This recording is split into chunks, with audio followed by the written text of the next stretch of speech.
Buenas tardes, casi noches para todos. Mi compañera María Fernanda Borges y mi persona, Ariana Guerrero, les venimos a explicar sobre el conductismo sistemático de Hall, o por su nombre completo, Clark Leonard Hall. Obtuvo su licenciatura y su maestría en la Universidad de Michigan y en el año 1918 su doctorado en la Universidad de Wisconsin-Madison. Es allí donde se queda dando clases desde 1916 hasta 1929. Su investigación doctoral fue sobre los aspectos de la evolución de los conceptos. Hall estaba tan impresionado con las obras de Pavlov de los reflejos condicionales y el sistema de conductismo de Watson, que lo llevó a inspirarse para crear su propia teoría del aprendizaje y motivación, utilizando las leyes científicas del comportamiento. Hall llevó a cabo sus investigaciones, en donde demostró que con sus teorías podía predecir y controlar el comportamiento. Uno de sus trabajos más importantes fueron Teoría matemático-deductivo del aprendizaje de memoria en 1940 y poco después se creó Principios de conducta en 1943, los cuales establecieron su análisis del aprendizaje de condicionamiento animal como teoría. Su modelo está apoyado en términos evolutivos. Los organismos sufren privación. La privación crea necesidades. Las necesidades activan pulsiones. El comportamiento es dirigido por metas y alcanzar metas tiene valor de sobrevivencia. La teoría de Hall es reconocida como conductista mecanicista. De modo intencional, evita toda referencia a la conciencia. Su concepto central es el hábito. Hall formula postulados, las cuales se llevan a experimentación para la comprobación o validación. Sus variables participantes, o mejor llamadas variables intervinientes, son las inferencias que hacía acerca de los sucesos que ocurrían dentro del organismo. En la fórmula paradigmática del reflejo existen solo dos elementos: E, estímulo, y R, respuesta. La conducta es cuestión de estímulo y de respuesta. El objetivo de su trabajo era predecir las variables dependientes a partir de las variables independientes, introduciendo también las variables intervinientes. Las primeras y las últimas eran observables y mediables, mientras que la segunda solo representaban estados hipotéticos del organismo.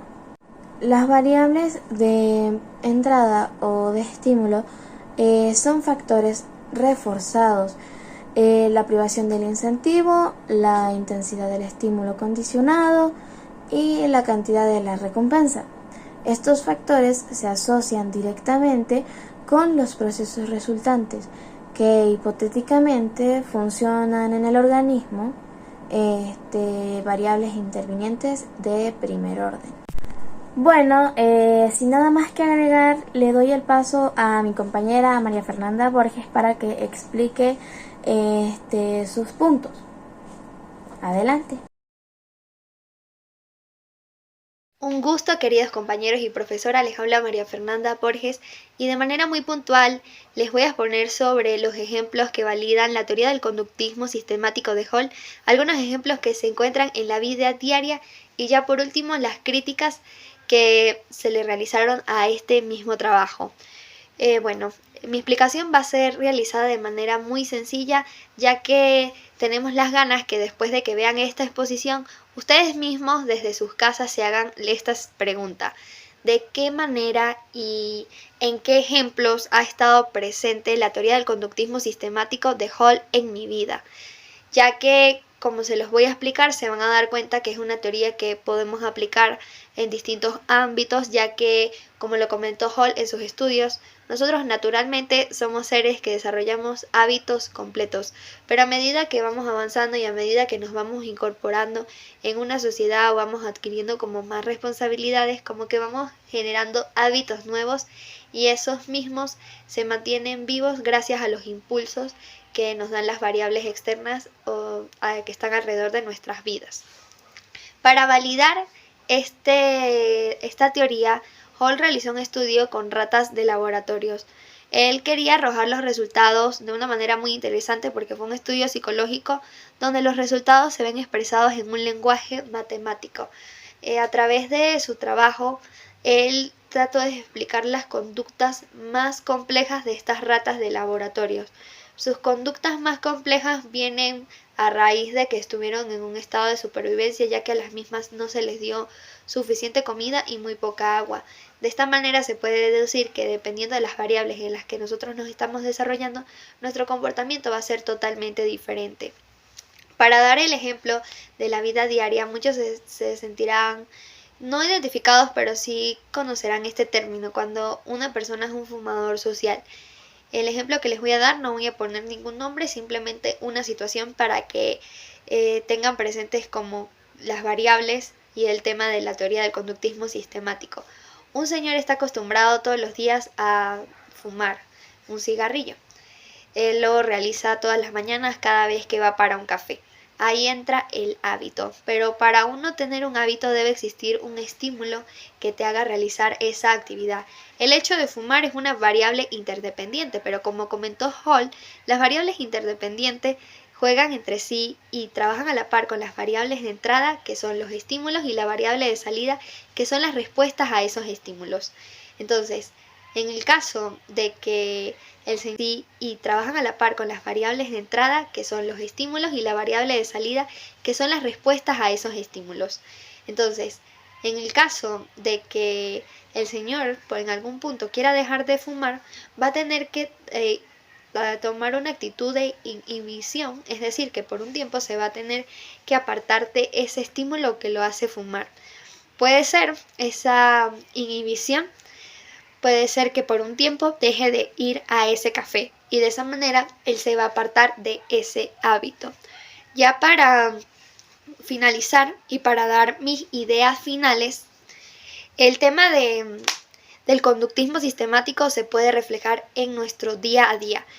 Como la profesora lo comentó, normalmente nosotros somos seres curiosos y también otra cosa que es muy importante recordárselos el día de hoy, que también somos seres de hábitos. ¿Cómo podemos relacionar esta teoría de Hall en la carrera que nos estamos desempeñando en comunicación social? ¿Cómo como comunicadores sociales podemos desarrollar la teoría del conductismo sistemático? Está la variable interdependiente, que puede ser, como lo comentó la profesora en la primera clase, que me encantó, que es que nosotros por naturaleza tenemos que ser curiosos. Entonces nuestra variable interdependiente es el ser curioso. Nuestra variable de entrada puede ser las preguntas que constantemente nos hacemos, y la variable de salida es esa búsqueda de esas respuestas, el hecho de investigar y todos los días indagar para aprender cosas nuevas. Este estudio se me hace muy interesante, repito, se me hace, y también quiero compartir como ese comentario con ustedes, que es un estudio psicológico, pero lo demuestra con lenguaje matemático. A pesar de eso, este trabajo recibió sus críticas. ¿De qué manera recibió sus críticas este trabajo? Como tal, no da respuesta al por qué como individuos siempre estamos como generando hábitos y más hábitos. Entonces eso, el trabajo no dio esas respuestas. Y ya por último, que es una teoría un poco rígida, porque todas las personas pensamos diferente, todos los seres vivos, todos los animales. Entonces, para poder deducir un comportamiento no se puede hacer de una manera tan perfecta con un lenguaje matemático, porque como les repito, va a depender del proceder humano y de la persona que se vaya a estudiar, del individuo que se vaya a estudiar. Bueno, muchísimas gracias por su atención, espero que estén teniendo un excelente día, me les despido, pero los invito a seguir estudiando la teoría del conductismo sistemático de Hall.